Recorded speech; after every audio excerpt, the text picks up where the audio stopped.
All right, everyone. I'm Bryce Gelman. Today, as you could tell, a little bit sick and off of barely any sleep last night from processing what was the most frustrating defeat that I've ever witnessed from any one of my sports teams in my entire life. A game in which I had no hope going into. Zero hope. Being down 3-0 in a series. No team has ever come back from 3-0 in a World Series. Only one team has done it in baseball history, and that's the 2004 Red Sox against the Yankees. The odds were as stacked against the Yankees as humanly possible. Without it never being done, it happened one time, fine, but never in the World Series. I had no hope. The fact that the Yankees went up 5-0 in that game and the way that it unraveled and the way that it did made it 100 times worse. They lost the game and they lost the series. But it all stems from gross mismanagement from Mr. Aaron Boone, a guy who is set to return as Yankees manager next year. Because if you're the New York Yankees, you don't make the obvious decisions. You don't fire a guy that should be fired for what happened last night. And you could say it's on the players for making those mistakes, and it could be on the front office for bringing those players in the first place. Well, yada, yada, yada. You can make 100 excuses. It's 7 years now. 7 seasons with Aaron Boone. You can't tell me that this hasn't been the norm since he took over for Joe Girardi in 2017 or in the 2018 season. You can't tell me that this hasn't happened a multitude of times. It's unacceptable. It is. And every Yankees fan out there had to sit there and suffer through it. Something that they've seen a million times before. And it all started in game 1, a game the Yankees needed to have. The Yankees should have had that game. And instead of making the easiest decision, like other organizations would do, Aaron Boone decided to put in Nestor Cortez instead of Tim Hill, a decision that I will never be able to forget.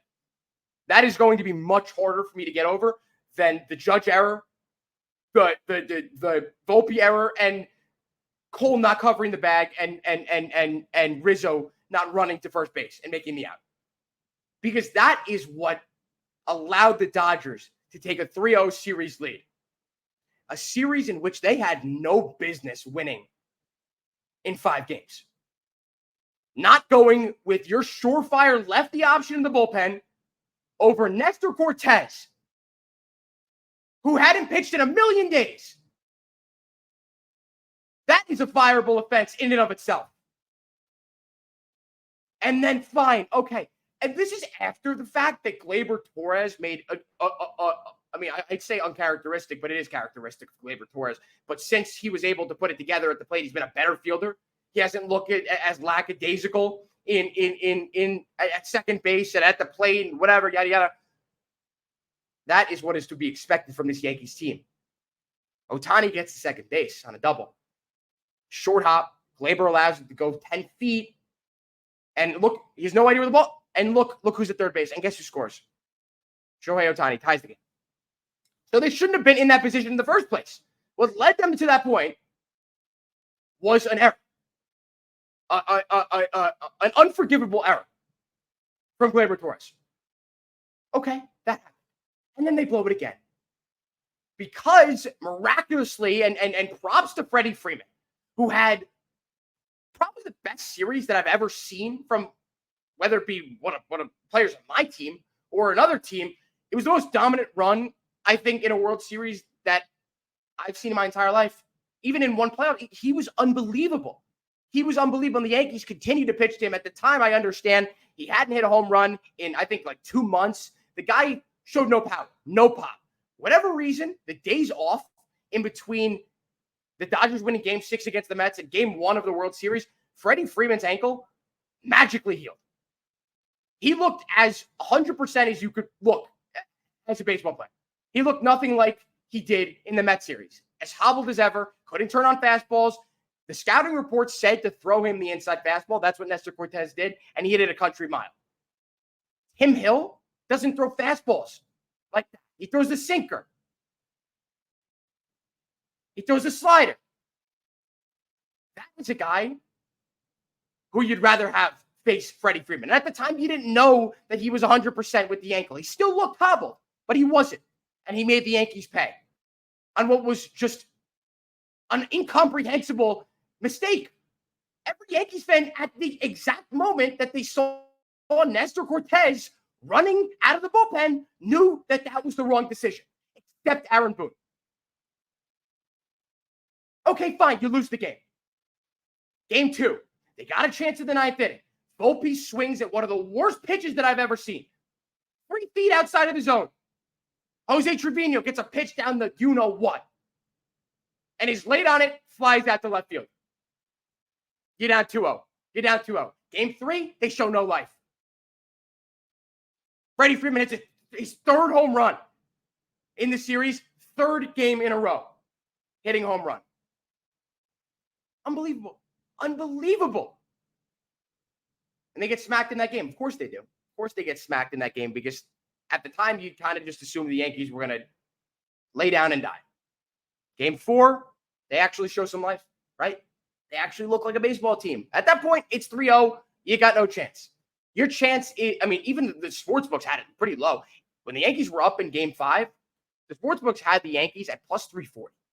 They probably got lower than that. They had the best chance in MLB history to come back from 3-0 in the World Series. I think you could say that objectively. But for what transpired in Game 5 to have transpired is just one of the most frustrating ordeals that you'll face as a fan and, you know, as an organization. I'm sure Hal Steinbrenner feels, a way in which I don't think any other fan could describe. This is his livelihood. This is his blood, sweat, and tears. This is his, his life. And there are a lot of fans out there who are just as upset. They live, sleep and die with the, with the Yankees. And I understand that. But man, I mean, how could you suffer a more deflating loss? A more frustrating loss? Judge finally got it going. He wasn't swinging at pitches 5 feet out of the zone. He hit the home run in the first inning. I'm losing my mind because at that point, if Judge is back, the Yankees actually have a chance to win that series. If Judge became Judge again, with how bad Ohtani was, with how bad a guy like Max Muncy was, the Yankees had a chance to win the series. They did. They go up 5-0, and then for the 5th inning to happen, and for 5 unearned runs to cross home plate, to blow that game in the manner they did, starting with Aaron Judge's egregious error in center field. You can't let that. That cannot happen.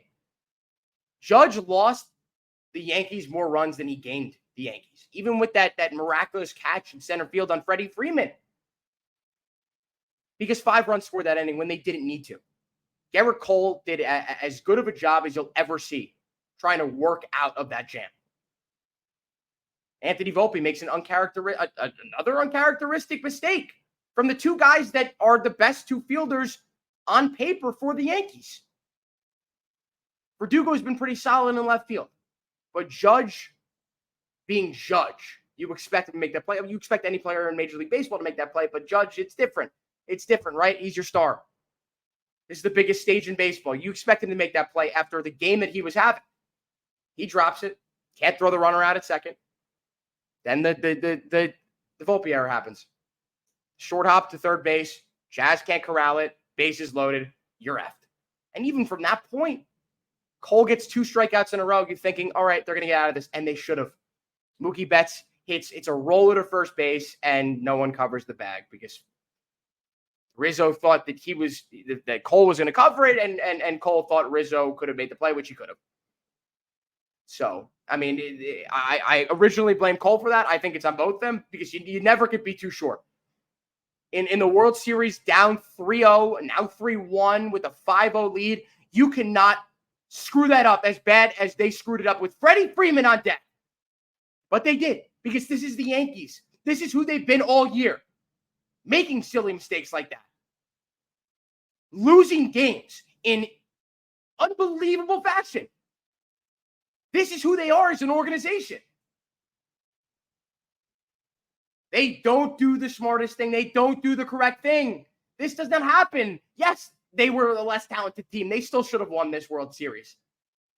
based off the performance of Shohei Ohtani, who was a non-factor, complete non-factor. Besides what he did in game one, the second he hurt himself, the series was in the Yankees' favor. You win game three, different story. I mean, it's just truly unbelievable that happened. I'm still in shock. I'm still in shock. And I shouldn't be, because again, the series was over. It didn't matter. But they were up 5-0. They had the game won. They had the game won with one of the best performances that you could have gotten from your ace. The fact that you lose games 1 and 5, when your ace goes out there and shoves both times, the guy who you paid $300+ million to do exactly that, it hurts way more than any normal loss in the World Series could hurt because of that, because of all the mistakes, because of all the miscues. And it's truly unacceptable. And it's an organizational problem. It's on the manager. It's on the front office as well. The fact that it took 6 years after the Yankees last made the World Series to get a solid lefty bat in the lineup, pathetic. Pathetic. And then you only get him for 1 year. And now there is a lot of pressure, and I'll get to this in a second. There's a lot of pressure on Hal Steinbrenner with you-know-who, who's a free agent. But I just think this series, with how bad Ohtani played, with how bad Ohtani was 2 for 19 the entire series. 2 for 19. Max Muncy had 0 hits the entire series. Both of those guys, if they don't show up against the Mets are in the World Series. Those 2 guys killed the Mets, killed them. And they were non-factors in that series. And of course, you give credit where credit is due, again, to Freddie Freeman, who played one of the best games that you will ever see. In game 1, the best moment that you'll see in recent World Series memory. And then in games 2, 3, 4, the guy was unstoppable. And then in game 5, of course, what he does, fighting off that fastball inside or whatever that pitch was, doesn't matter. And hitting it out to center field for a 2-run hit. I mean, you give credit where credit is due. He's one of the most likable players in the game. You can't hate on him, but you can pitch around him, right? You can pitch around him. Not in game 5 when you get the base loaded, that's for sure. But, I mean, listen, this is just as deflating, demoralizing, whatever word you want to use as an adjective to describe it. It's all those combined and then some. Like, how many times have we seen these base running gaffes, the lack of effort plays, the errors throughout Aaron Boone's tenure? This is what you get when you've got a guy who coddles the players. Yes, the players like him. Yes, he's an easy guy to deal with if you're the front office. But does that translate to winning? That's the biggest question. And as of right now, it hasn't. With the Yankees having one of the top payrolls year in and year out, you can say whatever you want about Brian Cashman being a great GM. Other GMs could say that he's going to get snatched up immediately by another organization. That remains to be seen. When you have the top payroll in baseball year after year after year, and your roster continues to look like it has a million flaws, you're not doing a good job. You're not. No matter what way you want to put it. The bad trades that Cashman has made. You know, the reluctance to go away from what clearly isn't working. How long did we see the Josh Donaldson experiment? How long did we see DJ LeMahieu in the lineup this year when everyone knew and their mothers knew that he did not have it, that he is washed as a player? I can go on and on and on. Frankie Montas, that trade, how did that turn out? They didn't know he had an injury.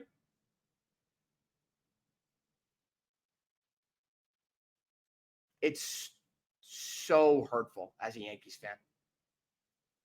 Who, I'll admit, wasn't totally locked into the regular season. I watched a lot of games, didn't watch every single one of them. I know a lot of my friends will watch every single game, and they were somehow still positive. I never really had that positivity going into the postseason. I saw the path, and I said, okay, the Yankees get to the World. They should get to the World Series. This shouldn't be looked at as a win if they do. The Yankees historically have owned the AL Central. Owned. And they did yet again. They did what we were all expecting. off the backs of two players. When their superstar, Aaron Judge, did not show up. Specifically in the World Series until Game 5. It's unacceptable. Think about how many things had to go wrong for the Yankees to lose this series in the matter that they lost it. They should have put up a better fight. The series should have went 7. How bad Ohtani was, with how bad Muncy was, with how bad Flaherty just was in Game 5. Yes, him and Yamamoto gave you unbelievable starts. You still should have won Game 1. Game 2, fine, but you had a chance to win it at the end, or at least tie it at the end. After the Yankees went down 3-0, they had no chance to win the series. They didn't. But I'll repeat this again. The way they lost it, and the matter they lost it, hurt 10 times more because they should have won the game. And they wasted 2 unbelievable starts from Garrett Cole. The best Garrett Cole looked all season long was last night. And the Yankees lost the game. So now looking forward, let's look forward because there are a bunch of players who are coming off the books. You know, we know the main one. Guy in which the Yankees have to have back. You hear all the Boris talk, you know, his Boris PR training. Always says the right things, the Boris clients. I'm looking at all 30 teams. I'm looking at the Red Sox. The Red Sox are going to pay me. Like, no, you're not. You're looking at 2 or 3 teams. The Yankees being one of them, the Mets being one of them, hopefully not the Dodgers. That would be worse than KD going to the Warriors. It would be. But with what happened this season, with the Yankees getting to where they did, even though I think that it was more a factor of the terrible teams they played to get there, just shows how badly this team needs Juan Soto and pinstripes for the next 13, 14 years. It's an absolute must at this point. Hal Steinbrenner has no choice but to go toe-to-toe with Steve Cohen. He can't, with how Juan Soto is sounding, he cannot afford to go under by even $5 million. Because Soto's going to take the most money on the table. I don't want to hear how happy his family was with him being on the Yankees and the love the fans showed him. Like, any team that traded for him going into this season, their fans were going to do the exact same thing. And you know, with Boris clients, that doesn't give you an advantage. He had a fun season. They made it to the World Series. But then they collapsed on an epic proportion. Epic. I don't know how he sees that and says, yeah, this is the team that I want to give a discount to. Let me give $50 million off the top because I want to play for this team with this terrible manager, with this big doofus number 99 who doesn't show up in the postseason until it doesn't matter. With all that being said, Hal Steinbrenner needs to pay him. He needs to be the highest bidder. If he's the highest bidder, Juan Soto will be back in pinstripes. I don't doubt that for a second. You just got to pay up. You got to be the Yankees. You got guys coming off the books. You got another guy in Gleyber Torres who you got to pay now. And you'd hope with Gleyber Torres, if you're going to pay him for a multi-year deal, that you're able to find a good leadoff guy. The long-term solution is not Gleyber Torres as the leadoff guy. And you'd hope that he could be a good player hitting 5th, 6th, 7th, or 8th, as good as he was in this postseason, as good as he was over the past few, the last few months of the season, as he was at leadoff. Because he's not a leadoff hitter. You just had to try out anything when it came to him, and it ended up helping your team a lot, but he's not a leadoff hitter. He's not. You need more speed. You need more contact at the top of the lineup. You need to be able to put Gleyber Torres at 6 and know he's going to have as good of at-bats as he did. You can't rely on the fact that he's got Soto and Judge behind him. You need to make opposing pitchers pay a lot more in the base pass, because if you walk the first guy with speed, look who you got behind him. It does not make sense for him to continue to be in the spot that he is. Besides, he plays better. It's not a good enough excuse, but you got to bring him back because of how well he played in the postseason. You got it. He came through when it mattered the most. He did. And he lost a lot of his pop. He doesn't have much power. Hopefully he can regain that as the years go on, but you got to pay Gleyber Torres. You got to bring him back. Other than that, you paid Marcus Stroman, what, $18 million a year? 0 pitches in the World Series. Did he even pitch? I apologize for the fact that I have to look this up right now, but I'm pretty sure that did he pitch? Yeah, no, he didn't. He didn't pitch in the playoffs, the entire playoffs. And you paid him $13 million. $13 million. It's pathetic. It really is. And like I don't know, man. I don't know. I sit here and I try to explain it, and I try to give you the reasons why I think this could be better, and it's not good. It's not good whatsoever. Man,